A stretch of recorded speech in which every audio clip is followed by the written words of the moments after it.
Now let's see, something about the crisis on faith that Elder Rawson talked about. That was the subject of a question I wanted to speak about. How can we best help those who are losing their faith and leaving the church?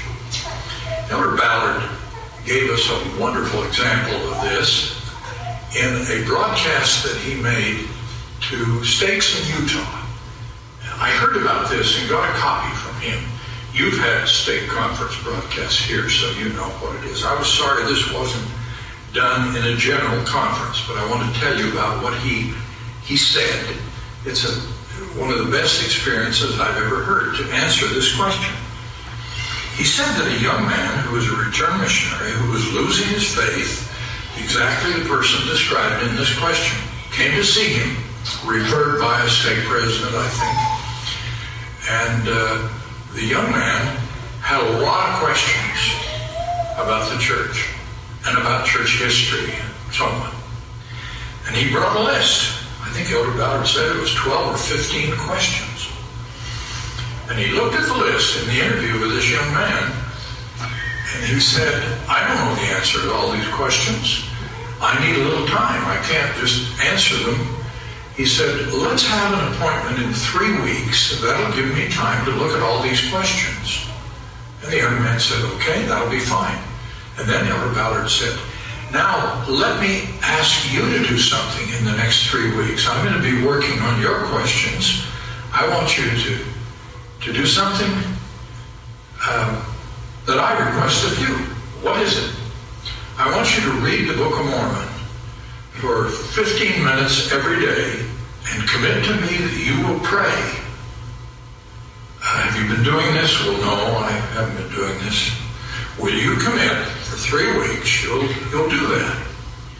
So he got the promise from the young man. In 3 weeks, the young man came back. Elder Ballard had gotten prepped on a number of the questions, and the young man came into his office and said, Elder Ballard, you can forget about all those questions. I don't have those questions anymore. Now, the principle in that very impressive example is the best principle I know with someone who is losing their faith. Often, they are looking at the gospel through the niche of something that has troubled them. And it may be in church history or current church policy. And by looking at it through a niche or a niche, a narrow kind of keyhole view, they've lost the view of the big picture. They've lost the testimony that always comes to me to read the history of the church and say, if this church hadn't been founded by the Lord and guided by the Lord, it wouldn't have survived. But if you lose the big picture and the great advantages that we have in the doctrine of the church, then you start to look through that narrow niche, and it may be a question we don't know the answer to, but in any event, it's inevitable that you lose perspective and your testimony is gone when you cease partaking of the sacrament and getting that promise always to have His Spirit to be with you. So I love Elder Ballard's story because it reveals so many very essential principles. I just leave you with that story. If we get people back to the fundamentals, and we keep loving them, and we bear our testimony to them, that's the best way to deal with that kind of question. Gone are the days when a student raised a sincere concern and a teacher bore his or her testimony as a response intended to avoid the issue. Now I want to talk to you about one other matter before closing. One of my missionaries came to me some time ago. He was a fine missionary. I asked him, Elder, how can I help you? President, he said, I think I'm losing my testimony.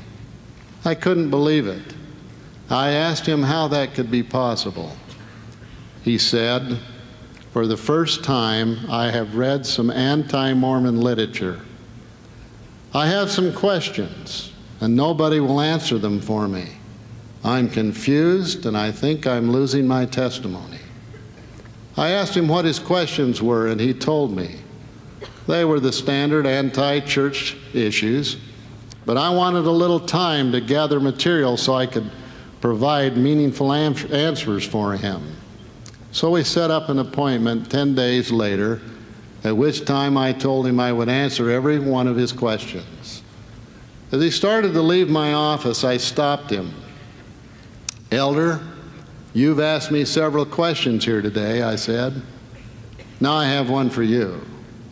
"Yes, President." "How long has it been since you read from the Book of Mormon?" I asked. His eyes dropped. He looked at the floor for a while. Then he looked at me. "It's been a long time, President," he confessed. "All right," I said. "You've given me my assignment. It's only fair that I now give you yours. I want you to promise me that you'll read from the Book of Mormon for at least 1 hour every day between now and our next appointment." He agreed that he would do that.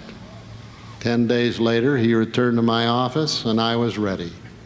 I pulled out my papers to start answering his questions, but he stopped me. "President," he said, "that isn't going to be necessary."